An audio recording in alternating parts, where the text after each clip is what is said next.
सर्वेभ्यो नमो नमः। स्वागतम अस्ति संस्कृत कक्षायाम। आप सभी का अपने YouTube चैनल प्रियम संस्कृतम पर हार्दिक स्वागत करती हूँ। बच्चों, आज हम लोग 10वीं कक्षा का 9वां पाठः सूक्तयः पढ़ेंगे। सूक्तयः शब्द दो शब्दों से मिलकर बना है, सु प्लस उक्ति। सु का मतलब होता है सुंदर और उक्ति का अर्थ होता है कथन। तो सूक्तयः शब्द का अर्थ हुआ सुंदर कथन, सुंदर वचन, ऐसे वचन जो हमें कुछ ना कुछ सिखाते हैं।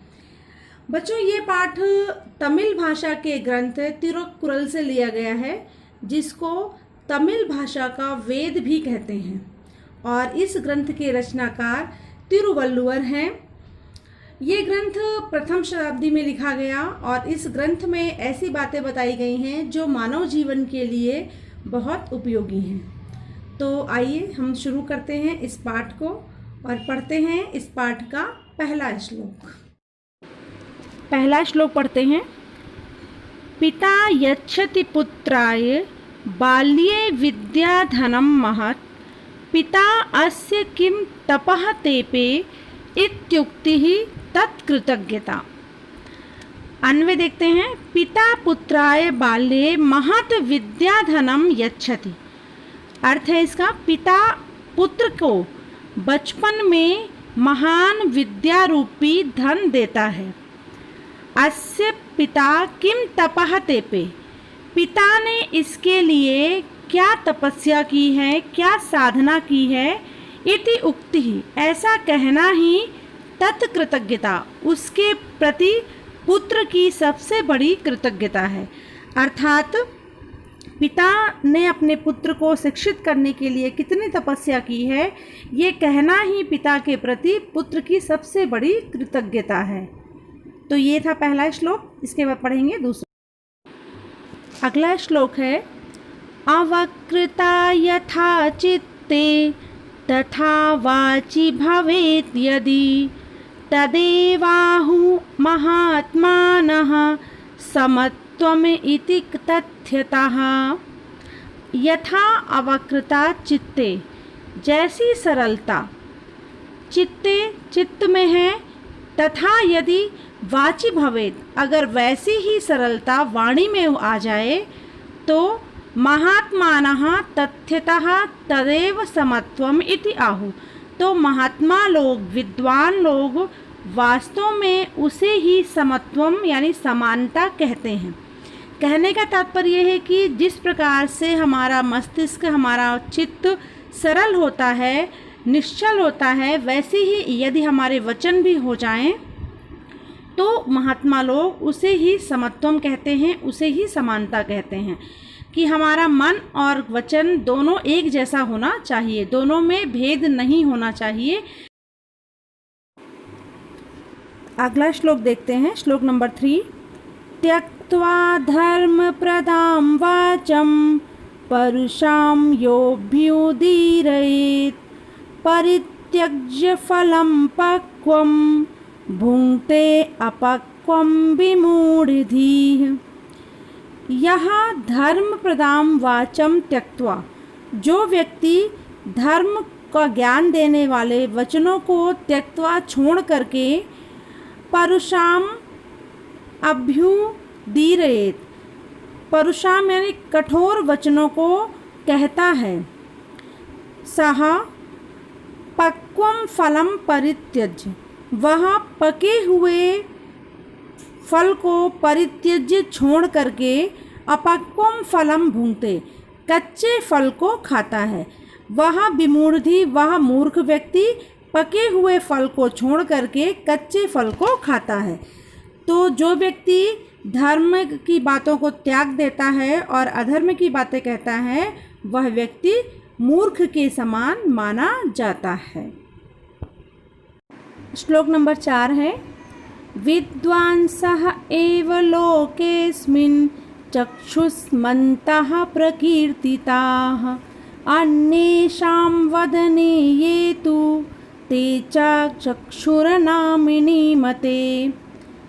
अस्मिन् लोके विद्वांसः एव चक्षुष्मन्तः प्रकीर्ता। अस्मिन् लोके, इस संसार में विद्वान व्यक्ति ही चक्षुष्मन्तः नेत्रवान माने जाते हैं।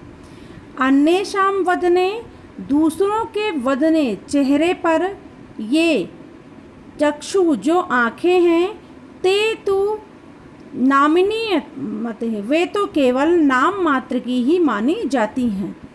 कहने का तात्पर्य यह है कि जो विद्वान व्यक्ति हैं उनको ही चक्षुष्मन्तः, उनको ही नेत्रवान माना जाता है, क्योंकि वो अच्छे और बुरे को अच्छे से समझ लेते हैं। और जो मूर्ख व्यक्ति है उनके चेहरे पर जो आँखें हैं वो तो केवल नाम मात्र की ही मानी जाती हैं, अर्थात उन नेत्रों का कोई अर्थ नहीं है जो सत्य को नहीं देख पाते हैं। तो आइए अब पढ़ते हैं अगला श्लोक। बच्चों हम पढ़ेंगे श्लोक नंबर 5। तो आइए पढ़ते हैं श्लोक को।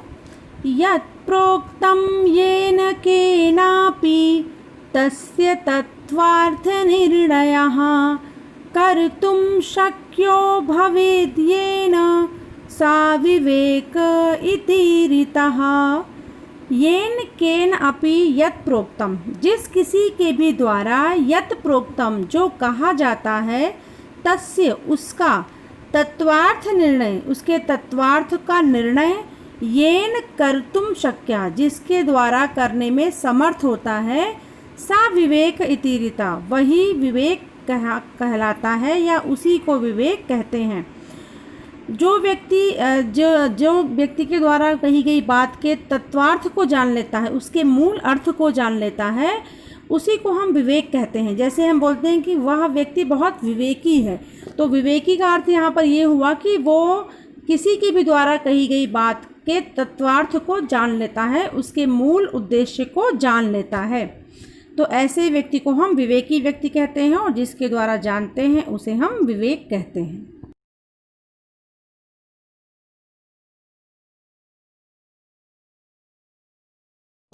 अगला श्लोक है वाक्पटु धैर्यवान मंत्री सभायामपि अकातरः सह केनापि प्रकारेण परैः न परिभूयते। जो मंत्री वाक्पटु बोलने में चतुर होता है, धैर्यवान धैर्य से युक्त होता है, सभायाम अपि अकातरः सभा में भी निडर होता है, सभा में बोलने में भी जो नहीं डरता है, सह वह केनापि प्रकारेण वह किसी भी प्रकार से परैः दूसरों के द्वारा न परिभूयते नहीं हराया जा सकता है। जो मंत्री बोलने में चतुर होता है, धैर्यवान होता है, सभा में भी न डरने वाला होता है, ऐसे मंत्री को दूसरों के द्वारा कभी भी हराया नहीं जा सकता है। इसीलिए कहते हैं कि जिस राजा का मंत्री जितना अच्छा होता है, उस राजा का शासनकाल उतना ही उन्नति करता है, क्योंकि राजा का मंत्री अगर अच्छा होगा तो वो राजा को अच्छी सलाह देगा और ऐसे मंत्री को कभी भी किसी के द्वारा हराया नहीं जा सकता है। तो पढ़ेंगे हम अगला श्लोक। पाठ का 7वां श्लोक पढ़ेंगे। यह इच्छति आत्मानः श्रेयः प्रभूतानि सुखानि च न कुर्यादहितं कर्म सा परेभ्यः कदापि च। यह इच्छति आत्मानः श्रेयः, जो व्यक्ति अपना श्रेय चाहता है, अपना कल्याण चाहता है, और प्रभूतानि सुखानि च और बहुत सारा सुख चाहता है, सह वह परेभ्यः दूसरों के साथ न कुर्याद अहितम कर्म उसे दूसरों के साथ गलत कार्य नहीं करना चाहिए। जो व्यक्ति आत्मनः अपना कल्याण चाहता है और अपने लिए सुख चाहता है, उस व्यक्ति को कभी भी दूसरों के साथ में कोई गलत काम नहीं करना चाहिए, क्योंकि हमें ये पता है कि अगर हम किसी के साथ अच्छा कार्य करते हैं तो हमारे साथ भी ईश्वर अच्छा करते हैं, और अगर हम किसी का बुरा चाहते हैं तो उससे पहले हमारा बुरा हो जाता है। तो इस बात को ध्यान में रखते हुए हमें हमेशा दूसरों के साथ अच्छा व्यवहार करना चाहिए और हमेशा अच्छे कार्य करने चाहिए। बच्चों अब हम लोग इस पाठ का अंतिम श्लोक पढ़ेंगे, श्लोक नंबर 8। बहुत ही सुंदर श्लोक है ये, तो आइए पढ़ते हैं इसे। आचारः प्रथमो धर्मः इत्येतद् विदुषां वचः तस्मात् रक्षेत् सदाचारं प्राणेभ्योऽपि विशेषतः। आचारः प्रथमो धर्मः, आचारः अर्थात सदाचार, अच्छा व्यवहार, प्रथमो धर्मः मनुष्य का पहला धर्म है, इति एतत् विदुषां वचः, ऐसा यह विद्वानों का वचन है, विद्वानों का कहना है। तस्मात् इसलिए, रक्षेत रक्षा करनी चाहिए, सदाचारम सदाचार की कैसे रक्षा करनी चाहिए, प्राणेभ्योऽपि विशेषतः प्राणों से भी बढ़कर, अपने प्राणों से भी अधिक सदाचार की रक्षा करनी चाहिए, क्योंकि व्यक्ति का व्यवहार उसके लिए उसका पहला धर्म होता है।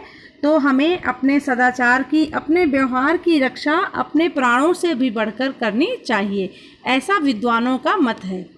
तो बच्चों, आज आपका ये लेसन नंबर 9 कंप्लीट हो गया है। आपको कैसा लगा अवश्य बताइएगा, और इस वीडियो को देखने के लिए आपका बहुत बहुत धन्यवाद। नमो नमः।